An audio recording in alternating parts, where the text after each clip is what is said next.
Everybody, it's Jeremy. Welcome back to EA Tetragrammaton, where we are playing This is turn 169, I believe. Like, I gotta double check that real quick. So, I guess I could just check the in-games. Yeah, I think it's 160. So, let's jump into things, shall we? Big turns, big turns.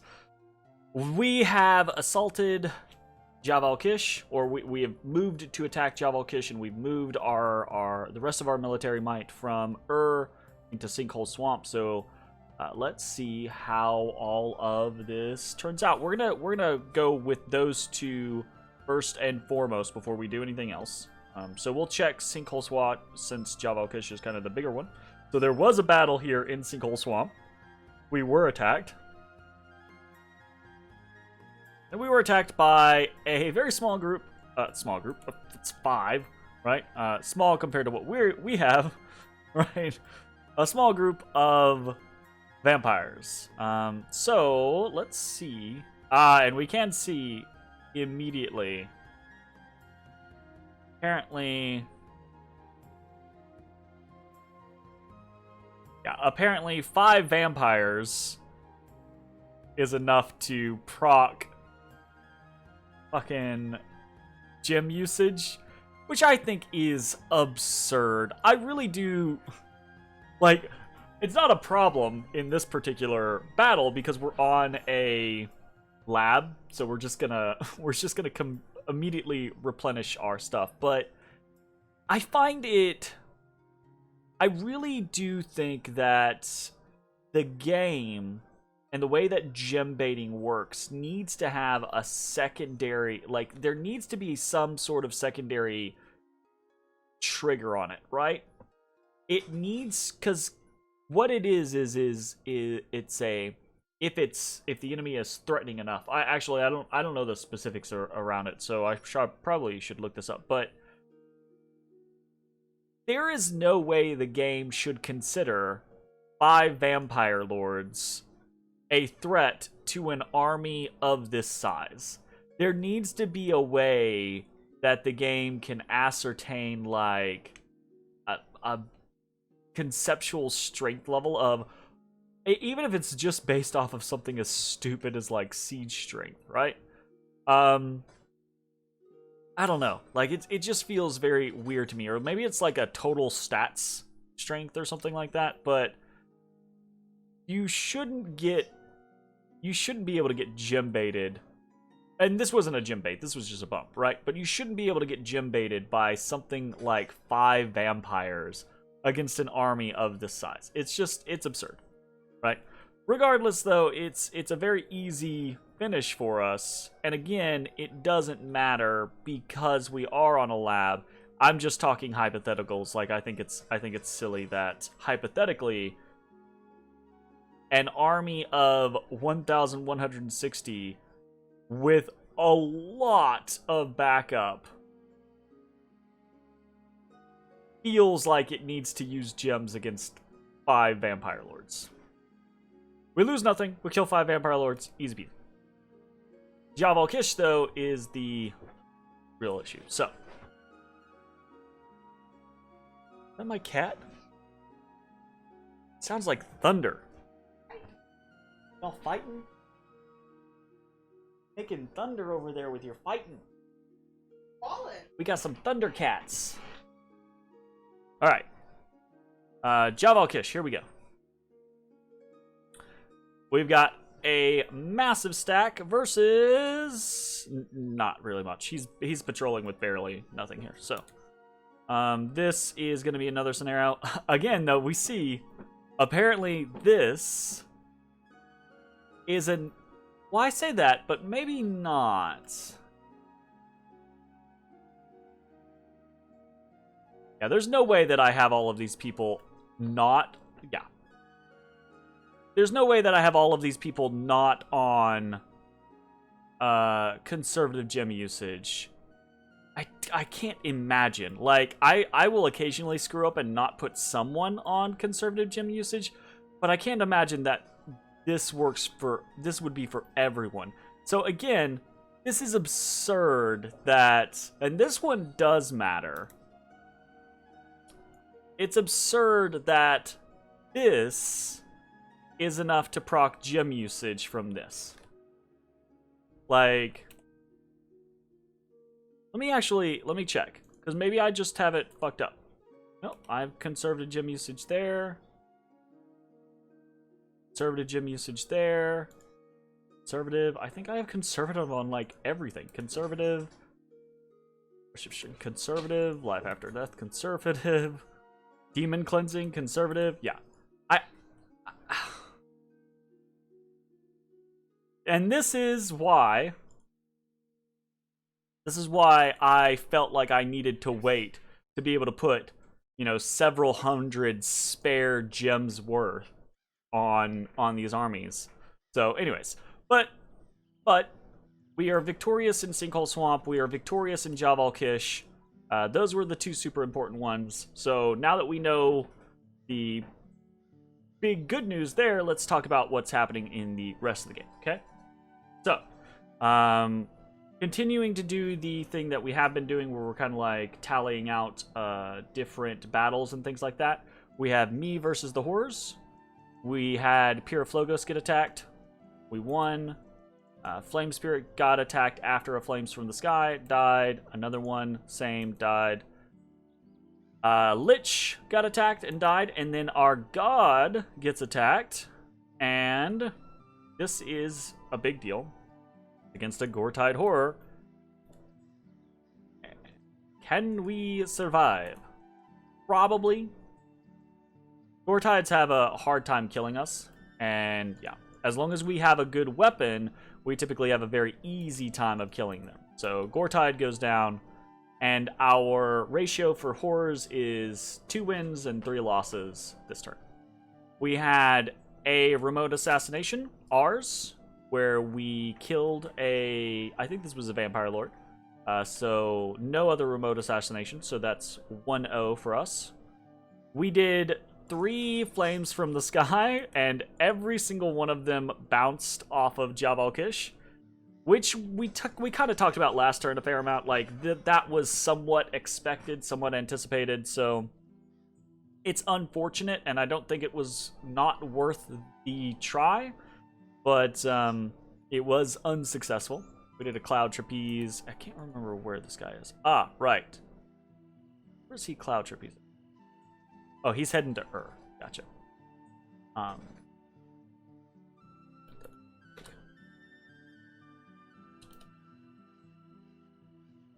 And then we've got a bunch of battles. So we'll just go ahead and flip through some stuff. We get magic phased in Greenwoods by some golems. And while we win here, it's not a good victory, right? It's we drive off these golems. These guys are fantastic at this.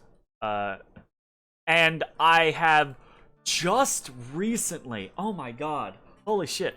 I have just recently, I love that I can play this game for years and years and years and years and years and continue to learn things. I have just recently learned why these guys are so freaking good at this. And that is because, apparently, mindless units, right? Mindless units will not get attacked by horrors. They just won't. So, this is why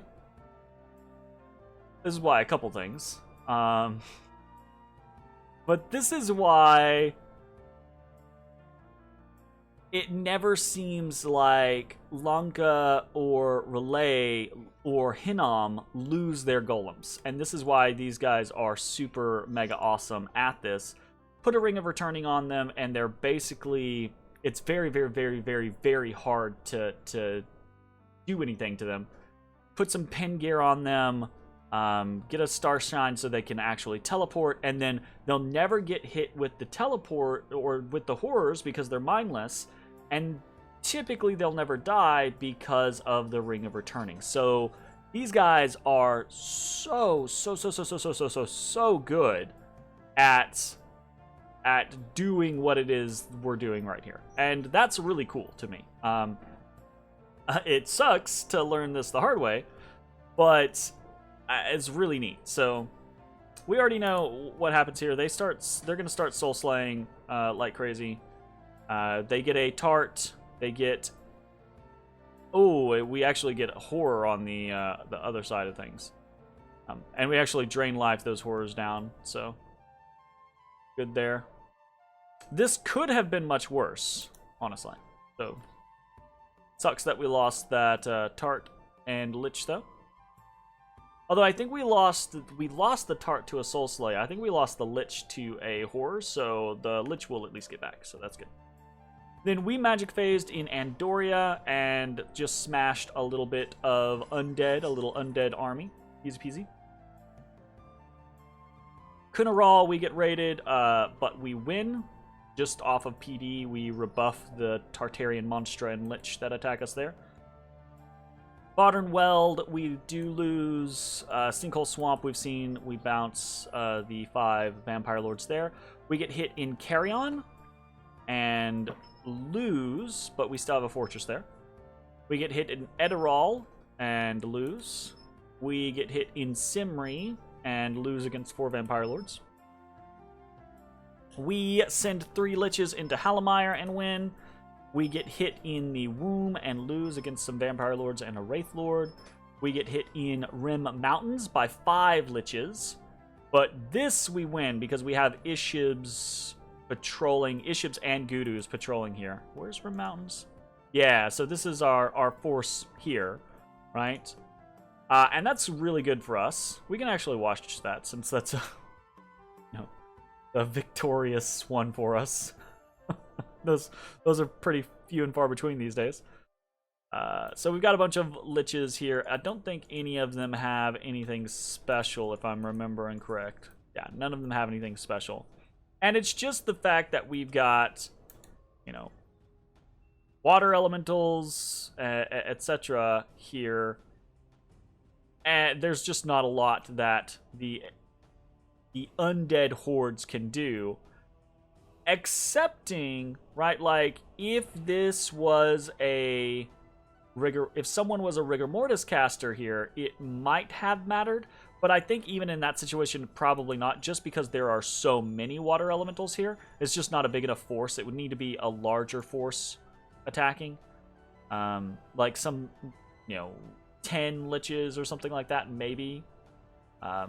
But probably less the number of liches and more a base amount of chaff. Like bringing 100 100 long dead in with this amount of liches and a Rigor Mortis could probably win. So we've got that.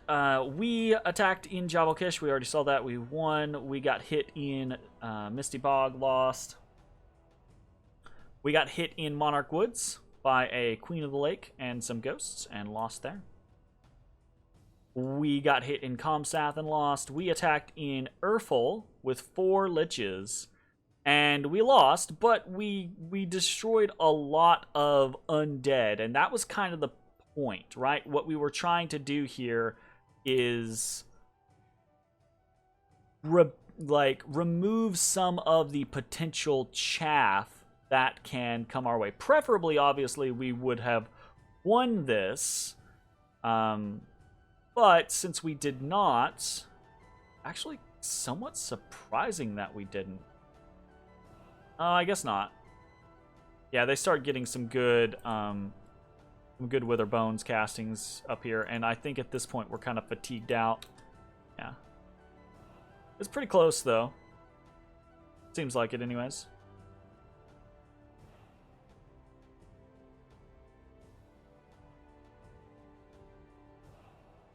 Oh, interesting. I did not notice that. This guy actually communioned up with these shamans. So that's why he never seemed to run out of fatigue. That's pretty good. That is pretty good. Okay. Still, we did quite a bit of damage, getting rid of a bunch of chaff. So that was goal accomplished. we attacked in Tyrannia, and again, we were beaten, but we did the exact same thing. Trying to... Well, this one we were actually trying to push them off of the fortification. And there's a whole bunch of undead here. And a rigor mortis, but all we have in play is our Tartarian spirit. Yeah, our Tartarian spirit. An earthquake comes out. Fine. We're regenerating 76 HP. That's kind of crazy. So we know how this is going to work, right? Eventually, our Tart is going to unfatigue, and he's just going to start swinging, and each swing is, generally speaking, going to be like a dead square of undead. He's got so much regeneration that short of getting hit by multiple drain lives in a single turn, he's not going to be killed. And the only other real issue that we potentially have is control undead. So if he gets hit with a control undead, obviously that would be a problem, but we know he doesn't because they don't have him. So it looks like he just eventually kills off all of these long dead, but can't kill everything else that comes out, so he eventually gets routed and retreats successfully back into the fortification, which is perfectly fine, right? He dealt a lot of damage here, so that's really good. We get hit, or we attack in Belagor and lose, and this one feels kind of bad. So it's 2 Vampire Lords and a Lich versus 3 Vampire Lords and some Thralls. I'm not sure what happened.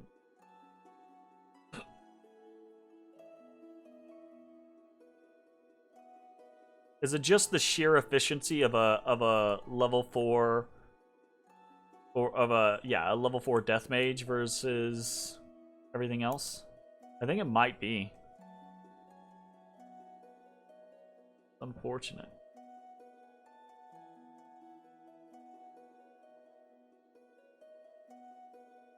Yeah, it just looks like they just make more undead than we do.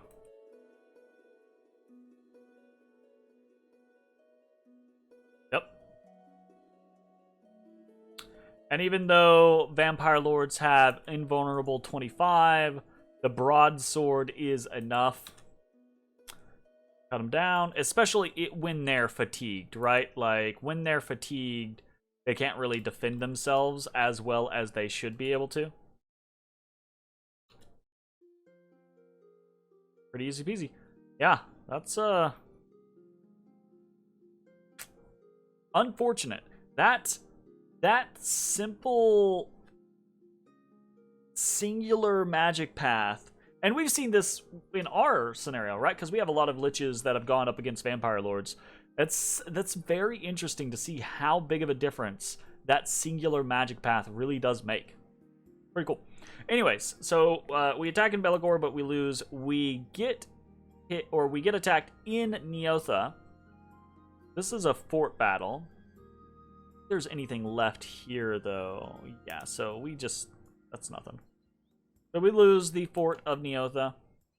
Unexpected events in Tirnanog. We get hit by another Black Plague, or Black Death. We get hit in Dershid. I think that's the same thing. Yeah. And in Realm of Silence, we have a wounded Lich. And we get some fire gems in Oak Halls. There's a battle in Monarch Woods against some random barbarians. No big deal. And we've officially hit the upkeep cost issue of actually not being able to afford our troops. And we have a new famous hero. That's pretty rare. What did this guy get? He got heroic battle prowess, increased attack skill, +2 attack skill. Pretty neat. Okay, what are we doing this turn? Honestly, we've kind of gone through the majority of the turn. Everything else that is going to happen is really what we've been setting up to happen. Javal Kish, the fortification has been breached. We are immediately storming the castle. Sleepy Wolds, we are moving on to. with everything, almost everything that was in Sinkhole Swamp, but also a bunch of liches from a bunch of vampires from Kohnberg, some vampiric reinforcements from Rim Mountains, etc.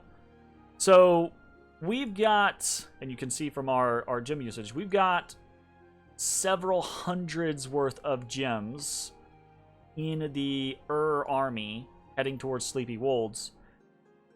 And it's it's gonna be a pretty big deal. We're gonna have to see how it goes. So let's cut this up into, we'll do Javalkish, we'll do Sleepy Wolds, and then we'll do everything else. So let's do everything else real quick. We've got this little group of liches that are continuing to raid around, trying to just counter raid a little bit. We've got this tart over here, tart 30, that is actually cloud trapezing over to with the intention of maybe being able to cloud trapeze into Oak Beach or Urful or something like that. Maybe be able to intercept something on the next turn. And that's really the majority of the movements except for into Mag, and that's part of Javalkish, so we'll talk about that here in a second. We're also breaking siege in Tyranea again. We lost against that big army, but we killed the vast majority of it. So if he moves another big army on here, what we can expect to happen this time is basically the exact same thing that happened last time. The only difference is whether or not we get hit with a control undead, right?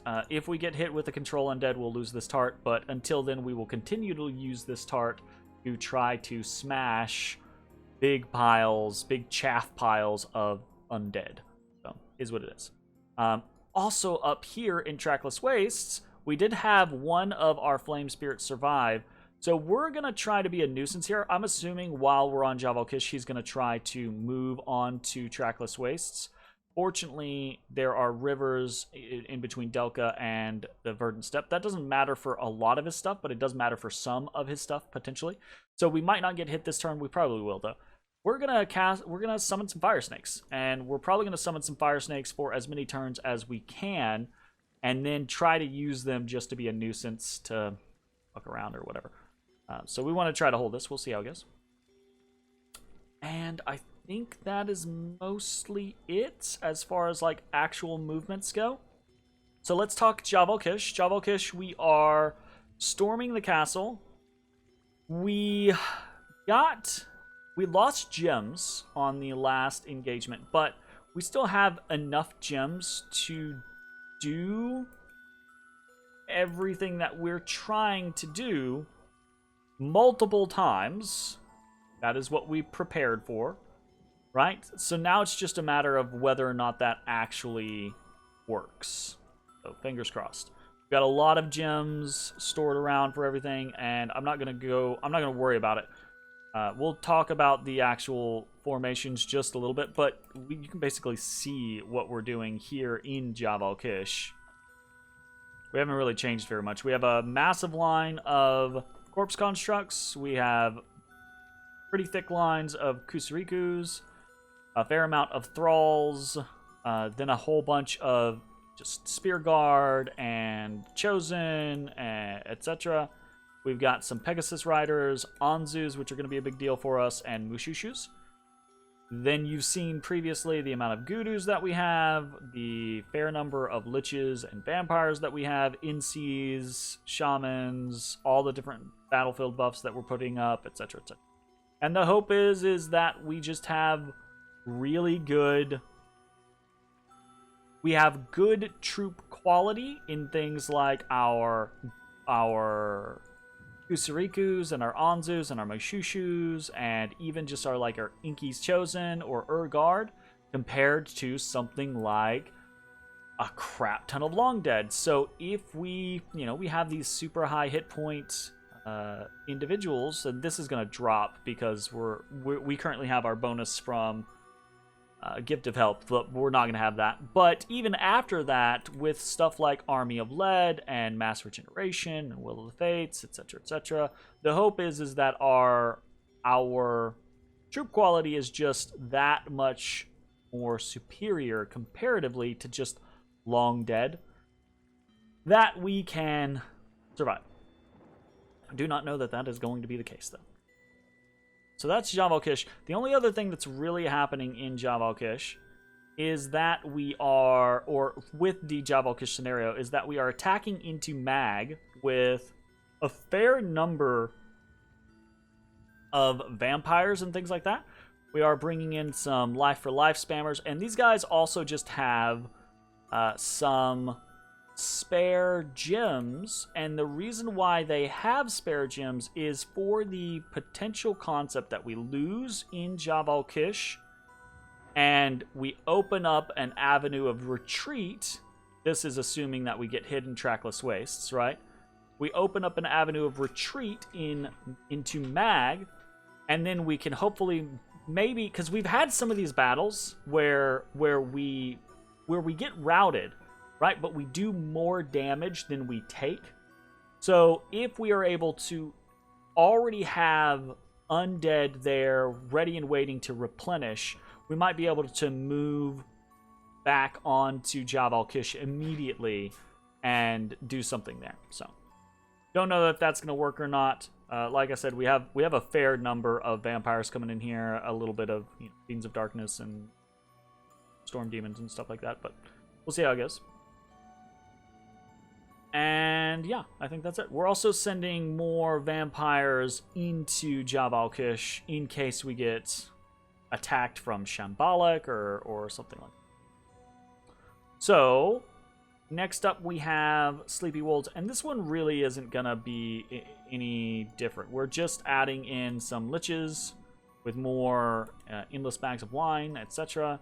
More vampires, a whole bunch more vampires. A lot of these units are just carrying additional gems for the battles, and we're throwing out some flames from the sky. So let's actually take a look at what our rituals are this turn. We've got 2 flames from the sky, one coming from and then one coming from Sinkhole Swamp. And one of these is going to go at Sleepy Wolves. Probably going to run into the same thing that we did in Javalkish, but we are going to try it. The other one we are going to go ahead and direct towards Urfel, with the assumption that we're probably not going to be able to do anything to Sleepy Wolves. We'll probably get bounced, but maybe Urfel doesn't have a dome of some sort up, so we'll see how that goes.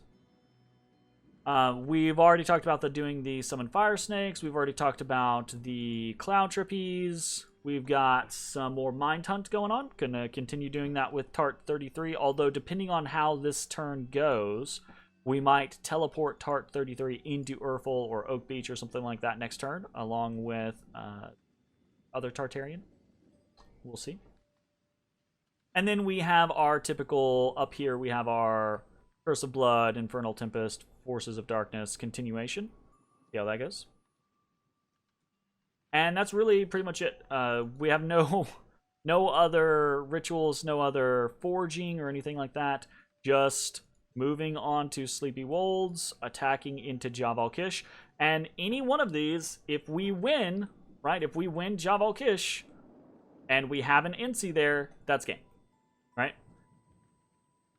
So each of these turns are set up to be the penultimate turn.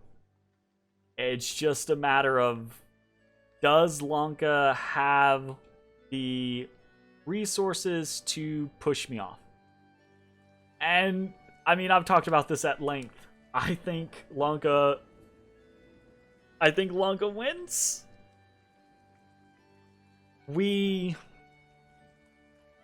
About 5 or 10 turns ago, I went through the whole motions of really talking about how I think we could win the game if we slow rolled everything. But I don't want to do that. So we're doing some reckless attacks. We're throwing it all in, and we'll see how it goes. Lanka might have my number, and if they do, then they deserve to win. We'll see how it goes. All right, I'm not gonna continue to wax on about things that I've already talked about at length. We've got some interesting battles coming up. I'm sure next turn is going to be super interesting with what happens in Javalkish and maybe even in Sleepy Wolves. And we'll see how that all turns out. Thanks for watching. Bye-bye, everybody.